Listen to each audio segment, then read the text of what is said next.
तुमचं बाळ पण असं बॅबलिंग करतं का? म्हणजे बॅ बॅ मॅ मॅ असं गोड आवाज काढतं का? बाळांना बोलता येत नाही, पण ते त्यांच्या बिहेव्हिअर मधून आपल्याला काहीतरी सांगण्याचा प्रयत्न करत असतात. Welcome to baby behavioural series part 1. पालकांना बऱ्याचदा कन्फ्युजन होतं की नेमकं बाळाला काय म्हणायचंय. त्यासाठी मी बेबी बिहेव्हिअरल सिरीज सुरू केली आहे. त्यात मी अगदी सोप्या भाषेत बाळाला नेमकं काय म्हणायचं आहे हे सांगणार आहे.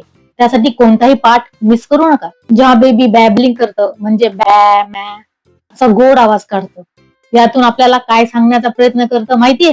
नंबर 1, बेबी म्हणतं की माझी झोप छान झाली आहे, मी एकदम आरामात आहे आणि सुरक्षित आहे. नंबर 2, बेबी जेव्हा असा आवाज काढतं त्यावेळेस त्याची स्पीच मसल्स हे स्ट्रॉंग बनत असतात. नंबर 3, बाळ आपल्याला म्हणतं की त्याची ब्रेन डेव्हलपमेंट हे अगदी व्यवस्थित सुरू आहे. नंबर 4, हिअरिंग डेव्हलपमेंट ही नॉर्मल असण्याचं गुड साईन आहे. नंबर 5, असं बॅबलिंग करून बाळ आपल्याशी कम्युनिकेट करण्याचा प्रयत्न करतं. बाळ वेट करतं की आपण काय रिॲक्ट करू. त्यासाठी जेव्हा बाळ असा आवाज काढतं त्यावेळेस इग्नोर नका करू.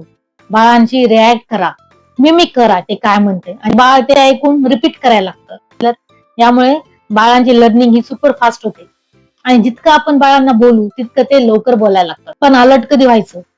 6-7 महिन्यानंतरही बॅबलिंग नाहीये, बेबी आय कॉन्टॅक्ट करत नाहीये किंवा आपण आवाज देतोय त्याला रिस्पॉन्ड करत नाहीये, या केसमध्ये डॉक्टरांना दाखवा. सोप्या भाषेत सांगायचं झालं तर बॅबलिंग म्हणजे बाळ हे हॅपी आणि हेल्दी आहे. होपफुली ही माहिती सर्वांना उपयोगी पडेल. ही माहिती सेव्ह करा आणि सर्व पालकांपर्यंत शेअर करा. तुमचं बाळ काय बॅबल करायचं हे कमेंट मध्ये नक्की सांगा आणि सिरीजचा नेक्स्ट पार्ट पाहण्यासाठी मला फॉलो करा.